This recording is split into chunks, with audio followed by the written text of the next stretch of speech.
ನಿಮ್ಮ favourite serials ಈಗ ಟಿವಿಗಿಂತ ಮುಂಚೆ ಸನ್ ನೆಕ್ಸ್ಟ್ ಆಪ್ ನಲ್ಲಿ ಜಾಲಿಯಾಗಿ ಎಲ್ಲರಿಗಿಂತ ಮುಂಚೆ ನೋಡಿ. ಈಗಲೇ ಸನ್ ನೆಕ್ಸ್ಟ್ ಆಪ್ ಡೌನ್ಲೋಡ್ ಮಾಡಿ ಮತ್ತು ಸಬ್ಸ್ಕ್ರೈಬ್ ಮಾಡ್ಕೊಳ್ಳಿ. ಇವ್ರ ಪ್ರೀತಿ ಇರೋದು ದುಡ್ಡು, ಕಾಂಚನ, ಸ್ಟೇಟಸ್, ಮರ್ಯಾದೆ, ಲೆವೆಲ್,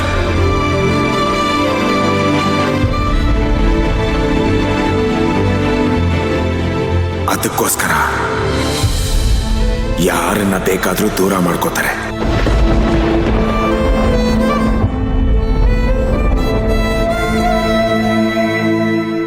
ಯಾರ ಪ್ರೀತಿನ ಬೇಕಾದ್ರೂ ಸಾಯಿಸ್ತಾರೆ.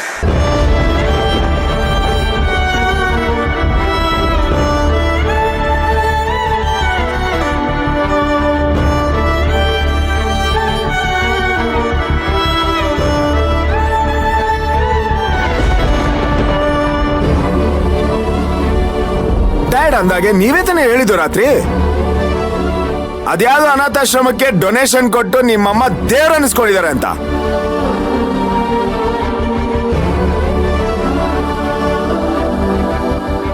ಅಲ್ಲೆಲ್ಲೋ ದೇವ್ರ ಅನ್ನಿಸ್ಕೊಳ್ಳೋದಲ್ಲ,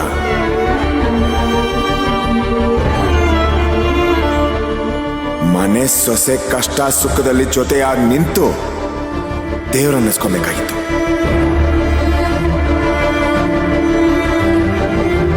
ಅಲ್ಲಲ್ಲ,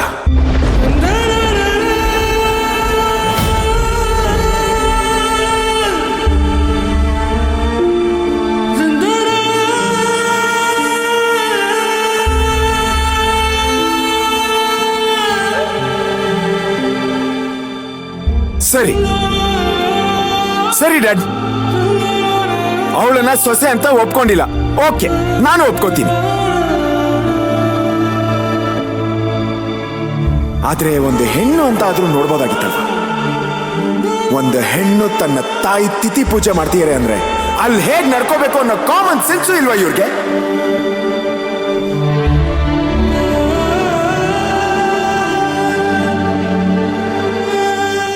ಮೈ ಮೇಲೆ ದೆವ್ವ ಬಂದವ್ರ ಹಾಗೆ ಎಲ್ಲಾನು ಹಾಳು ಮಾಡಿದ್ರಲ್ಲ, ಇದು ಸರಿನಾ?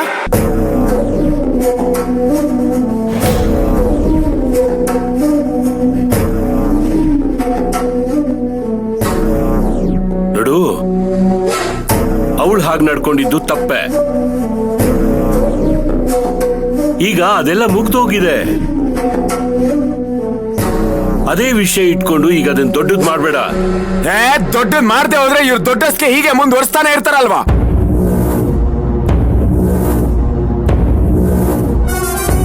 ಅದಕ್ಕೆ ಚಿಕ್ಕ ಚಿಕ್ಕ ವಿಷಯನೂ ನಾನು ಹೀಗೆ ದೊಡ್ಡದಾಗಿ ಮಾಡೇ ಮಾಡ್ತೀನಿ. ಇವ್ರು ಹೀಗಾಡೋದ್ರಿಂದಾನೆ ಇವಳು ಕಾಣೆ ಆಗಿದ್ದಾಗ ಇವ್ರ ಮೇಲೆನೆ ಕಂಪ್ಲೇಂಟ್ ಕೊಡಕ್ ಹೋಗಿತ್ತು.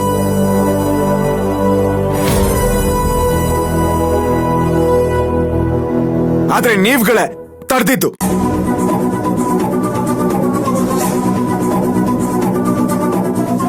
ಈಗ ಇವಳ ಮೇಲೆ ಮತ್ತೆ ಮತ್ತೆ ದರ್ಪ ತೋರಿಸ್ತಾ ಇದಾರೆ. ಇವಳು ಸುಮ್ಮನೆ ಇದ್ದಾಳೆ.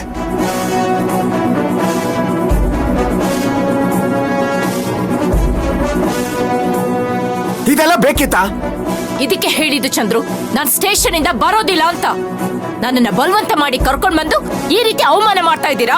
ಓಹೋ, ನೀವು ಮಾಡಿದ್ರೆ ಅದು ಅಭಿಮಾನ, ನಾವು ಸತ್ಯ ಹೇಳಿದ್ರೆ ಅದು ಅವಮಾನ. ಡ್ಯಾಡ್ ನೋಡಿ ನಿಮ್ ಹೆಂಗಸರು, ನಿಮ್ ಹೆಂಗಸರಿಗೆ ಈ ಜನ್ಮದಲ್ಲಂತೂ ಬುದ್ಧಿ ಬರೋದಿಲ್ಲ. ನೋಡು ತಾರಕ್, ಇದನ್ನೆಲ್ಲ ಇಲ್ಲಿಗೆ ಬಿಟ್ಬಿಡು. ಮತ್ತೆ ಎಳೆದು ಅದನ್ನ ದೊಡ್ಡದ್ ಮಾಡೋದು ಬೇಡ. ಈಗ ನೀನು ಮಯೂರಿ ಆಸೆ ಪಟ್ಟಾಗೆ ಎಲ್ಲ ನಡೆಸ್ಕೊಟ್ಟಿದ್ಯಾ ತಾನೆ? ಅಷ್ಟು ಸಾಕು. ಈಗ ಮೊದಲು ನೀನು ಇಲ್ಲಿಂದ ಹೋಗು.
ಏನಾಯ್ತು ಸಿಂಗಾರಿ? ನಾನೇನಾದ್ರೂ ಮಾಡ್ಬೇಕಾಗಿದ್ಯಾ? ಮಾಡೋದಿದ್ರೆ ಹೇಳು, ನಿನ್ಗೋಸ್ಕರ ಏನ್ ಬೇಕಾದ್ರೂ ಮಾಡೋಣ.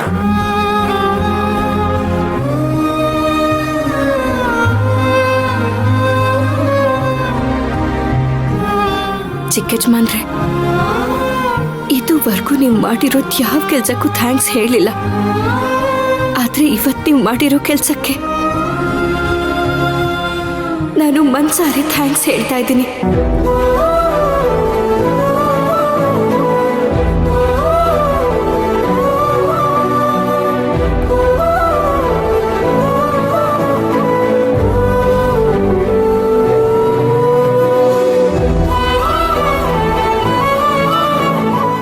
ನನಗೆ ನನ್ನ ತಾಯಿಯೇ ದೇವ್ರಿದ್ದ ಹಾಗೆ.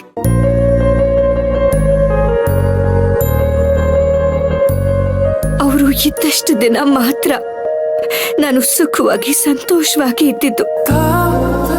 ಆಮೇಲೆ ನನ್ನ ಸಂತೋಷಕ್ಕಿಂತ ನಮ್ಮ ಮನೆಯವ್ರ ಸಂತೋಷದಲ್ಲಿ ಸಂತೋಷನ ಕಾಣ್ತಿದ್ದೆ. ಪ್ರತಿ ವರ್ಷ ಊರಲ್ಲಿ ಪೂಜೆನ ಮಾಡ್ತಿದ್ದೆ. ಆದ್ರೆ ಈ ವರ್ಷ ಇಲ್ಲಿದ್ದೀನಿ. ಇಲ್ಲಿ ಪೂಜೆ ಹೇಗ್ ಮಾಡೋದು ಅಂತ ತುಂಬಾ ಹೆದರ್ಕೊಂಡೆ. ಅದಕ್ಕೆ ವಿಜಯ ಅಕ್ಕನ ಮನೆಯಲ್ಲಿ ಪೂಜೆ ಮಾಡ್ಬೇಕು ಅಂತ ಅನ್ಕೊಂಡೆ. ಆದ್ರೆ ದೊಡ್ಡ ಯಜಮಾನ್ರು ಎಲ್ಲೆಲ್ಲೋ ಏನಕ್ಕಮ್ಮ ಪೂಜೆ ಮಾಡ್ತೀಯಾ, ನಮ್ಮ ಮನೆಯಲ್ಲೇ ಪೂಜೆ ಮಾಡು ಅಂತ ಹೇಳಿ ನನ್ನನ್ನ ಒಪ್ಸಿದ್ರು. ನಾನು ಆಯ್ತು ಸರಿ ಅಂತ ಒಪ್ಕೊಂಡೆ. ಆದ್ರೆ ನಾನು ಏನ್ ಅನ್ಕೊಂಡ್ನೋ ಅದೇ ನಡೆದೋಯ್ತು. ಅಮ್ಮವರು ಹೀಗೆಲ್ಲ ನಡ್ಕೊಳ್ತಾರೆ ಅಂತ ನನ್ ಕನ್ಸಿನಲ್ಲೂ ಅನ್ಕೊಂಡಿರ್ಲಿಲ್ಲ.